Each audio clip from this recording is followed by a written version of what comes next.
You can spend all the money you want on fancy tools and courses, but if you really want to see your online business grow in 2024, you're going to need to stop worrying about testing and finding these tools and stop buying courses that you think are going to be the easy button or the solution to your money in your business. As I look back on the last year in my business, which was the first time in 7 years that I've not been profitable, I'm realizing that the last 7 years I've been spending money on things I shouldn't have been. And if you are new here, I love to be completely transparent with my community, sharing the good, the bad, the ugly with business. And so that is why I'm sharing with you that I have not had a profitable year. I am not gonna lie about that. I am not gonna hide that. But it's taken me to this point, my 8th year in business, to hit this milestone, to slow down, take the time to analyze my business, what is and isn't working, and figure out where I'm actually losing my money. And after taking that time, it's come down to 3 things that I need to do to turn this boat around. Hit that like button now if you want to hear what 3 things I'm going to be doing to change the trajectory of my business in 2024. Now, I talked a lot in detail on what I spend in my business every single month in this video right here. And I also shared why my business isn't profitable this year due to a major change. I highly encourage you to watch that video because after taking the time to go through my expenses, I was able to cut about 65% of my expenses. And that allowed me to figure out the only 2 things that I should be doing personally in my business to start making more money. So the very first thing that I did that you need to be doing if you want to have a better business year next year is taking time to financially forecast or finance forecast. Listen, my coach has been telling me about this for years, and every time a spreadsheet goes up on the screen or we start talking about a spreadsheet, my eyes glaze over. I am not a lover of spreadsheets. That is my husband's deal. That is his job. And for so many years, business was good. So I didn't really have to worry about that because I had enough money every month. I was in the green every month. And at the end of the year, plenty of money. So figuring out my financial forecasting for the following year just wasn't a priority because things were great until this year. And about a few months ago where things got to the point where I had to make drastic changes if I wanted to ensure I could keep my team, my full-time employees on board with me. I had to take the time to look at the numbers, even though it's so incredibly uncomfortable for me and it's not my zone of genius and it's not what I want to be spending my time on. But I had to determine what could I realistically be selling in the future to see if my team could stay. So I'm gonna put on the screen real quick what my financial forecast spreadsheets look like. And what it's allowing me to do is breaking down what I made last year and projecting what I think I'm going to be able to make in the following year,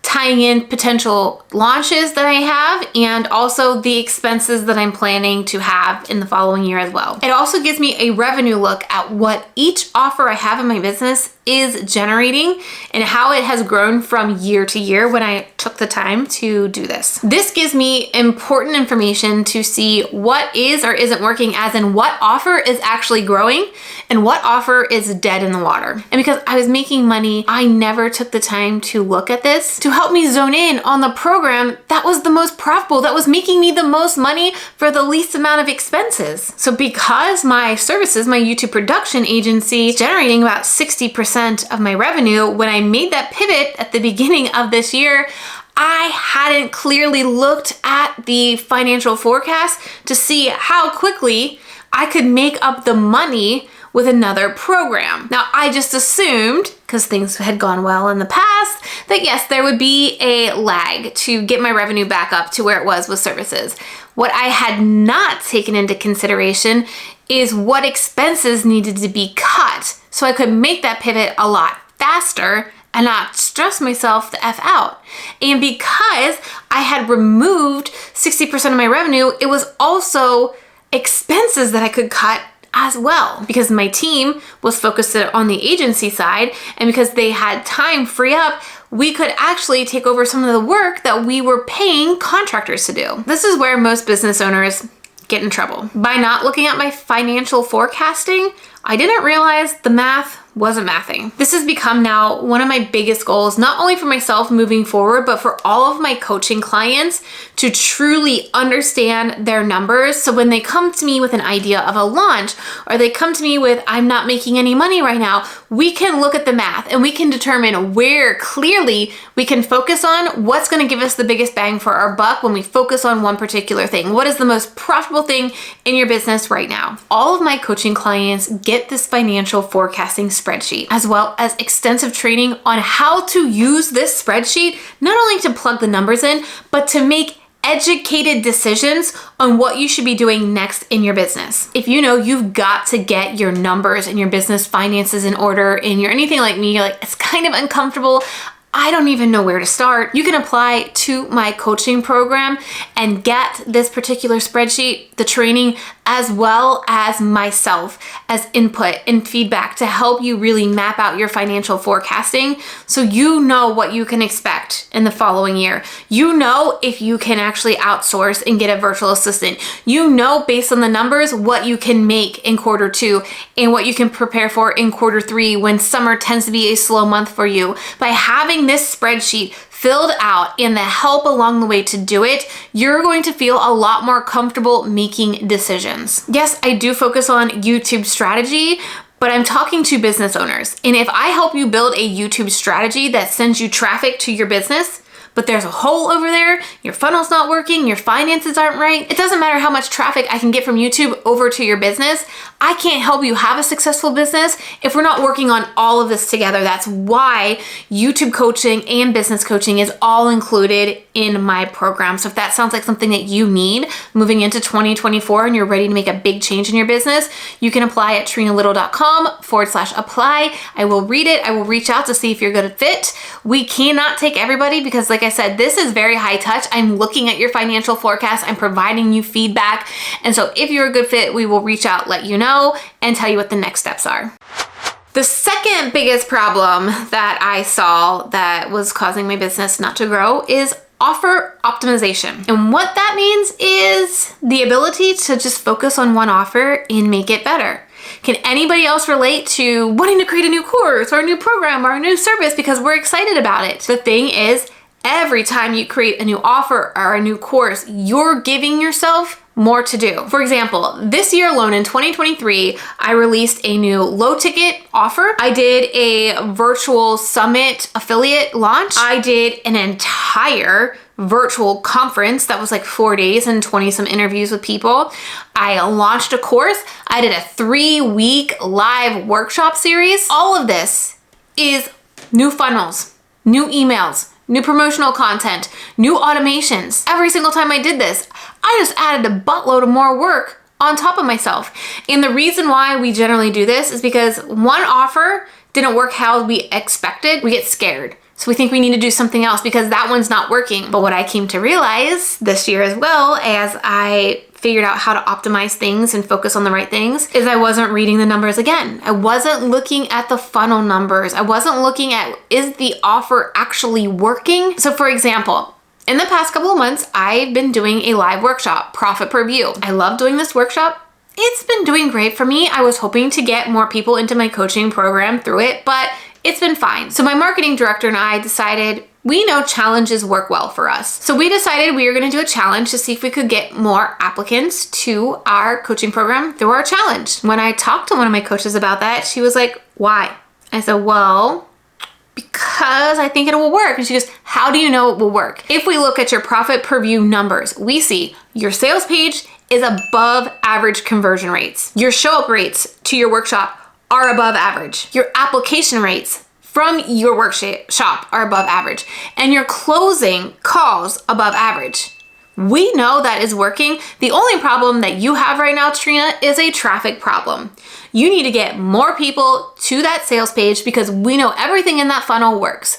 If you start to work on a challenge, you don't know what the numbers are going to be. And you're going to be creating a funnel, a sales page, emails, promotional content for that whole week of challenge, all of that. When you already know this workshop, the numbers are working, you just need to get more people to that page. Even though I felt that it wasn't moving along as quickly as I had hoped and I started to get spooked, my numbers when I looked at them, were all great. The only number that I needed to work on was getting more people to that sales page. The thing is, if you have something that works, and you just make small 1% increments every single week or every single month, it's getting better, it's converting more, and you're making more money. The other problem that happens when you're jumping from offer to offer to offer and you're not optimizing one specific offer, you're not getting brand equity out of that offer.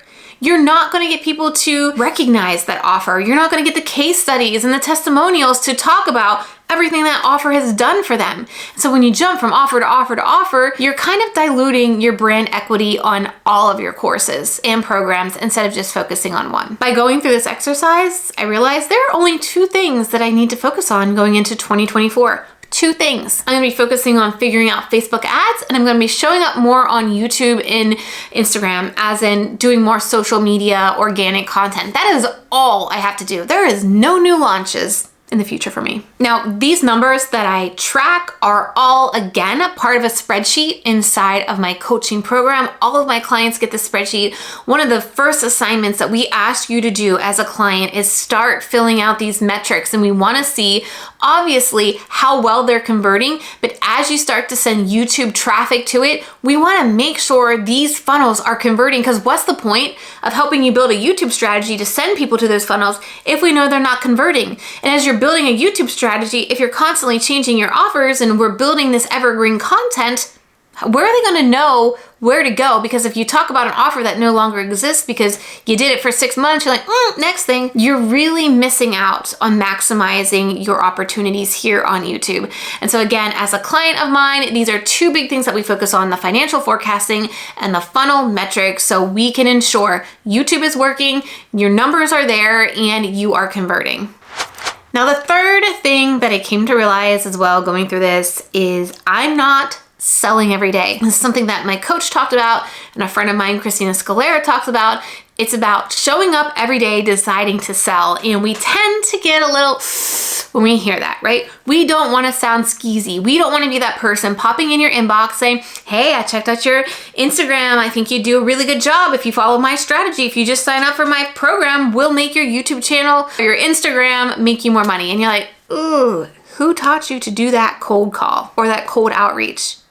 Selling makes us uncomfortable. But in my example, I need to sell more of my paid workshop, Profit Per View, to get more people in my funnel, to get more applicants, to get more clients in my coaching program. So the best way to start thinking about how am I going to sell every day is think about the different revenue generating activities that you can do. And this is something my coach, Julie Chanel, taught us or talked about at my mastermind in Miami in November. And some of the things she listed that are going to be revenue generating activities that you can sell are writing an email to your email list, talking about your offer and why they should join. YouTube, Instagram, selling directly on YouTube and Instagram. You heard me already talk about Profit Per View and talk about my coaching program to apply. Showing up and selling. Running ads. Maybe you aren't there yet, but that's an option to show up and sell. Networking with potential customers, whether that's going to events or just talking to them, commenting on their posts on Instagram, following up with leads that you just haven't yet. Maybe you sent them a proposal and they never responded back to you and you're like, I don't know if I should reach out to them. Reach out to them. They could have totally forgot. Participate in events or pitch podcasts. Get in front of somebody else's audience and talk about the great stuff that you offer and what you teach. And show up in groups, whether Facebook or Slack or forums. Provide value and connect with people there. Those are revenue generating activities you should be focusing on to sell every day. So as I said earlier, knowing these 3 things, I realized I needed to spend my time on Facebook ads. I need to spend my time showing up on Instagram, which I've been avoiding for like 3 or 4 weeks now. I need to take my time pitching to podcasts, asking if I can be guest experts in people's community. That's really all I need to be focusing on. Showing up and generating traffic. I don't need to create a new offer. I don't need to create a new launch style. If you are looking to get really crystal clear on what you should be focusing on so you don't feel so burnt out, because maybe you're sitting there thinking 2023 was rough. I was in that position till about a few weeks ago. when I finally had this clarity. And I honestly didn't know if 2024 was in the books for me in my business. Being able to look at these numbers, having my coach as support, and knowing this is all I need to focus on in 2024, and these are the goals that I can hit because of my financial forecasting spreadsheet and my funnel tracker spreadsheet, I'm now excited for my business. I'm motivated. I know what is totally possible. And if you want to get to that point, this is exactly what we work on inside my coaching program. Now, I know I've talked about the YouTube coaching experience. The great news here is my coaching experience is the YouTube coaching experience and my 10K on replay business coaching. I realized this year particularly that I can't do one without the other. I can't help you build your business if you aren't getting traffic from YouTube. And I can't help you get traffic from YouTube that converts if I'm not teaching you business. You've got to make sure that you know your offer is optimized. You've got to make sure you know your finances. And you've got to have a plan to show up and sell every single day. If you want to have support, you want to have accountability, you don't want to feel alone doing this, because I know what that feels like as well. If you want to find other people to potentially collaborate with, I encourage you to apply now to my coaching program at trenalittle.com/apply. We will be wrapping up applications for the year very soon because my team and I go on dark mode and spend time with our family at the end of the year. But when you apply, you're not committed to anything. We will review your application.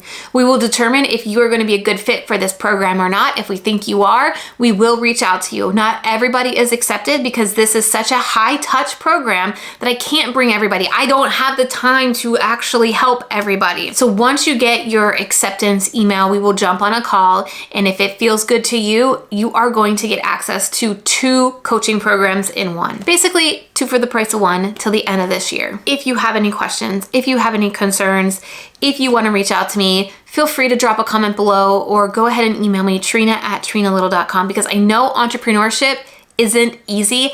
I know this last year was a hard one. And I'm really hoping that I can show you new ways and new strategies to have a much better 2024 and not feel so overwhelmed and stressed. Here's to 2024.